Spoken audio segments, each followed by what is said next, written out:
নমস্কার, আপনারা দেখছেন নিউজ লাইন। ডালখোলার পূর্ণিয়া মোড় থেকে একটি ভাঙাড়ি দোকান থেকে সবুজ সাথীর সাইকেল উদ্ধারের ঘটনায় চাঞ্চল্য ছড়ালো এলাকায়।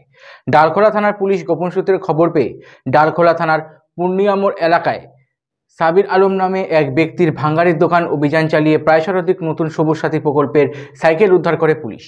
প্রশ্ন উঠছে যে সাইকেলগুলি স্কুলের পড়ুয়াদেরকে দেওয়ার কথা, সেই সাইকেলগুলি কিভাবে একটি ভাঙাড়ি দোকানে আসলো। এছাড়াও আরও বেশ কয়েকটি এলাকায় অভিযান চালানো হবে বলে জানা গিয়েছে।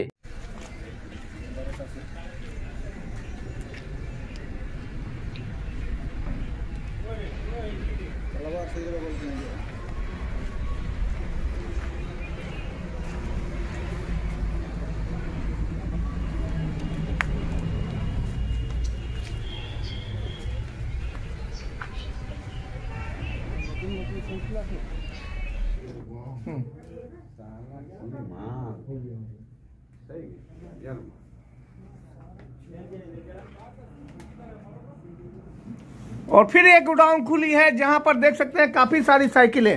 ये देखिए गोडाउन का नजारा। আপনার সেই ওয়ার্ড, এই ওয়ার্ড থেকে শতাধিক সাইকেল ভাঙার দোকান থেকে উদ্ধার হলো সরকারি প্রকল্পের সাইকেল, সবুজ সাথীর সাইকেল। আপনাদের সরকার, আপনাদের পুলিশ আর সাইকেলও আপনাদের, কি মনে করছেন? যারা এই কাজে যুক্ত আছেন, আমি চাবো এদের যত বড় থেকে বড় শাস্তি, এদের শাস্তির দরকার আছে।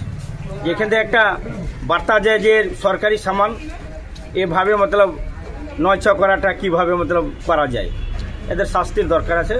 প্রশাসন ভালোভাবে ইনকোয়ারি করে যেন এদের শাস্তি দিতে পারে।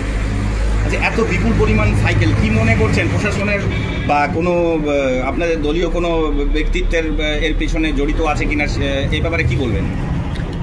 দলিত ব্যাপার এগুলো না, এ কাজ কোথা থেকে এগুলো হচ্ছে আমি তো বললাম যে ইনকোয়ারিগুলোর দরকার আছে।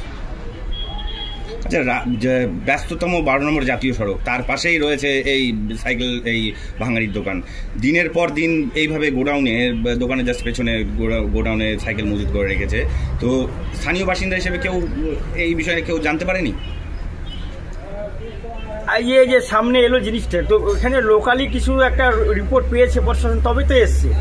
এখানকার রিপোর্ট না হলে তো প্রশাসন জানতে পারে না। তো যেটা হয়েছে এখানকার পাবলিকেও জানালছে, তবে তো ওদের আজকে জায়গাতে পৌঁছেছে প্রশাসন।